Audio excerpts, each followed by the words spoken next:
Muy bien, colegas. Hoy vamos a centrarnos en lo que de verdad nos define como especialistas en cefaleas, el abordaje diagnóstico.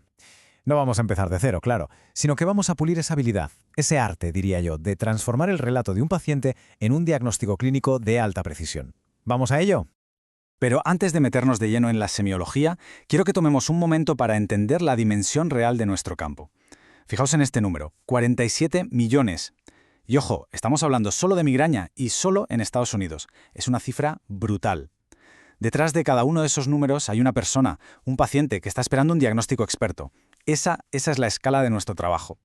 Y es que, claro, no hablamos solo de dolor, hablamos de vidas interrumpidas. Esta frase que veis aquí es fundamental tenerla presente cada día en la consulta. Porque cuando diagnosticamos y tratamos una migraña, no estamos simplemente aliviando un síntoma, no. Estamos combatiendo la segunda causa de discapacidad en el mundo. Estamos literalmente devolviéndole a alguien la capacidad de vivir su vida. Es algo muy potente. Bueno, pues esta será nuestra hoja de ruta para hoy, que en el fondo es el mismo proceso mental que seguimos en la clínica. Primero el contexto, la magnitud del problema. Luego esa primera gran pregunta, ¿primaria o secundaria? A partir de ahí nos sumergiremos en el arte de la anamnesis para distinguir a los tres grandes protagonistas y para terminar echaremos un vistazo a lo que nos depara el futuro en cuanto a tratamientos. Un recorrido lógico y práctico. Muy bien, pues entremos en materia. Vamos a empezar por el principio. Dimensionar el enorme mundo de la cefalea. Esto que vemos aquí es algo que conocemos bien, ¿verdad?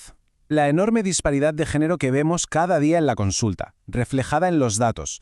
Un 18% en mujeres, un 6% en hombres. Esa proporción de 3:1 después de la pubertad no es un dato para un paper y ya está. No, es una pista diagnóstica potentísima. Es una bandera que se levanta en nuestra cabeza nada más entra la paciente por la puerta.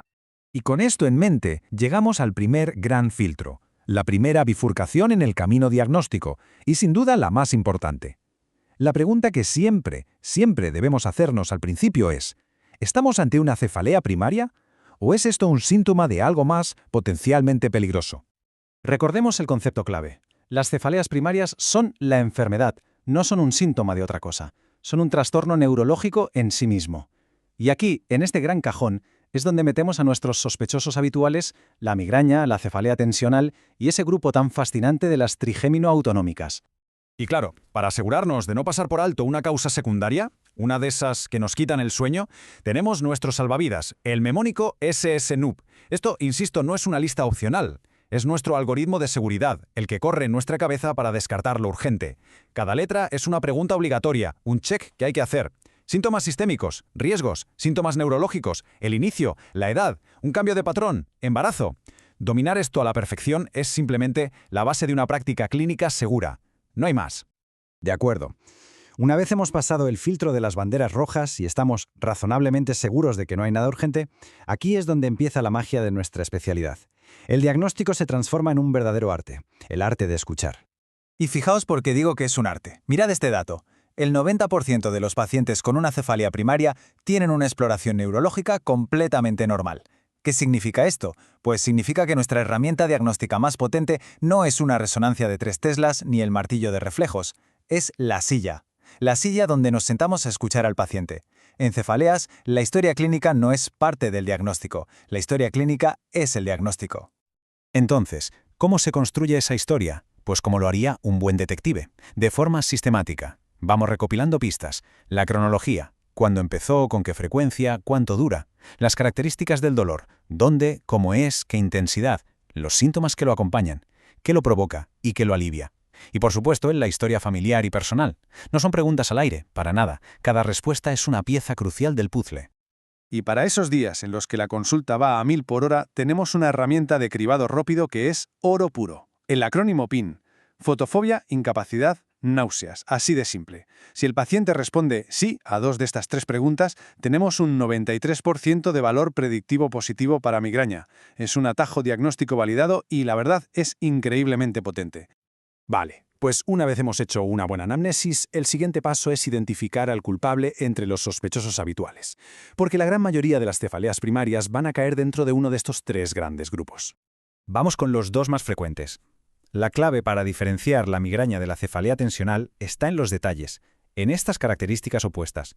¿Es unilateral y pulsátil? Eso suena a migraña. ¿Bilateral y opresiva? Más bien tensional. ¿El dolor empeora con la actividad física? Migraña. ¿No se ve afectado? Tensional. ¿Hay náuseas? Migraña. Son estas preguntas, estos contrastes, los que nos guían para distinguir los dos diagnósticos más prevalentes en la consulta. Y ahora, las cefaleas trigémino-autonómicas, las TAC, son mucho menos comunes, sí, pero la intensidad del dolor es brutal, de las peores que un ser humano puede experimentar. Y aquí, el diagnóstico diferencial es un ejercicio de altísima precisión. La clave está en los detalles de esta tabla. El tiempo. Fijaos, el ataque dura minutos u horas, o segundos. La frecuencia. ¿Cuántos ataques al día? Y lo más importante, la respuesta a tratamientos muy específicos. Que una cefalea en racimo responda al oxígeno o que una hemicrania paroxística se borre por completo con indometacina, eso no es una pista, es prácticamente un diagnóstico. Esto, colegas, es neurología de precisión en estado puro. Muy bien. Y para terminar, hablemos de tratamiento. Porque al final del día, todo este esfuerzo diagnóstico solo tiene un objetivo: encontrar la terapia más eficaz para el paciente.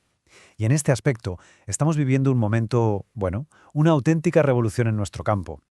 Todo este cambio radical viene sobre todo de haber entendido mucho mejor la fisiopatología, concretamente del papel central que juega el CGRP.